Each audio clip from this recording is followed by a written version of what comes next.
Thank you, Jimmy. We will not waver in our commitment to see that justice is done for this terrible act in Benghazi. And make no mistake, justice will be done. That was the President of the United States. And make no mistake, justice will be done. Over a year ago.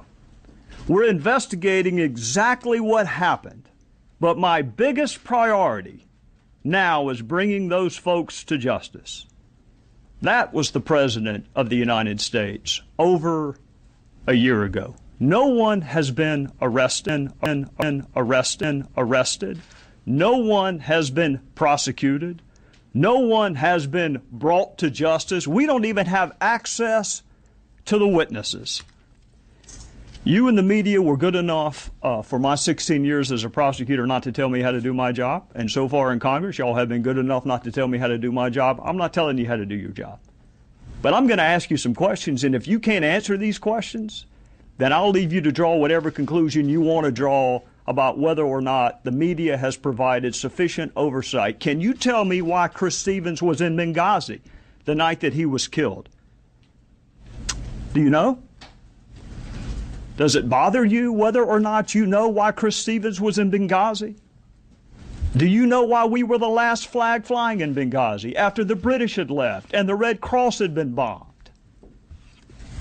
Do you know why requests for additional security were denied?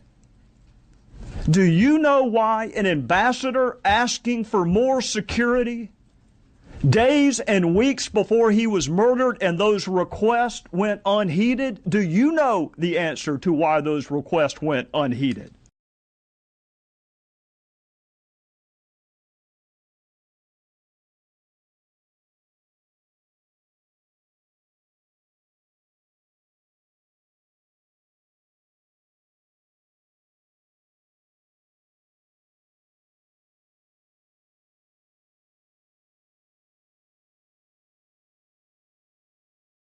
So, I mean, that is the land of unconfirmed reports. Yes, we came, we saw, he died. Did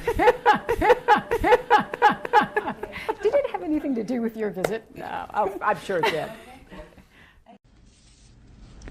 Do you know why no assets were deployed during the siege? And I've heard the explanation, which defies logic, frankly, that we couldn't have gotten there in time. But you know, they didn't know when it was going to end. So how can you possibly cite that as an excuse? Do you know whether the President called any of our allies and said, can you help? We have men under attack. Can you answer that? Do any of you know why Susan Rice was picked? The Secretary of State did not go. She says she doesn't like Sunday talk shows. That's the only media venue she does not like, if that's true. Why was Susan Rice on the 5 Sunday talk shows? But based on the best information we have to date, what our assessment is as of the present is in fact what it began spontaneously in Benghazi as a reaction to what had transpired some hours earlier in Cairo, where of course, as you know, there was a violent protest outside of our embassy sparked by this hateful video. But soon after that spontaneous protest began outside of our consulate in Benghazi, we believe that it looks like extremist elements, individuals joined in that effort with heavy weapons of the sort that are unfortunately readily now available in Libya post-revolution, and that it spun from there into something much, much more violent.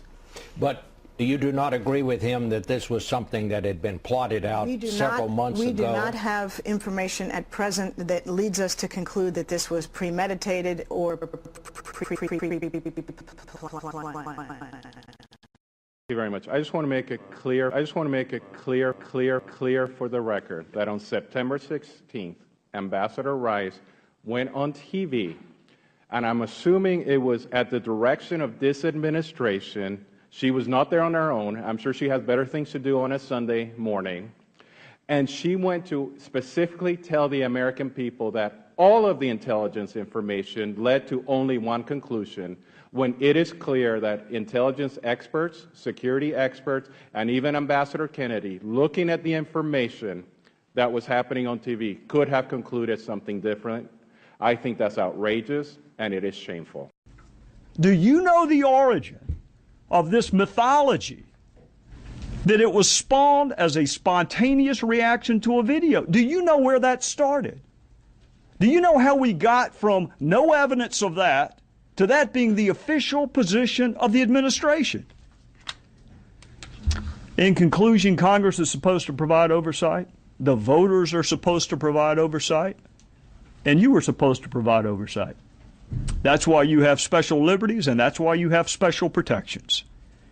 I am not surprised that the President of the United States called this a phony scandal.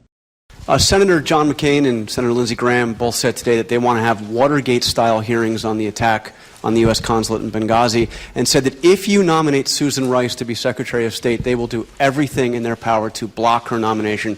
As Senator Graham said, he simply doesn't trust Ambassador Rice after what she said about Benghazi. But let me say specifically about Susan Rice. She has done exemplary work. She has represented the United States and our interests in the United Nations with skill and professionalism and toughness and grace. As I've said before, she made an appearance at the request of the White House in which she gave her best understanding of the intelligence that had been provided to her.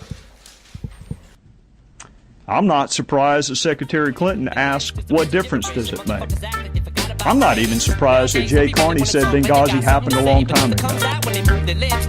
I'm just surprised at how many people bought it.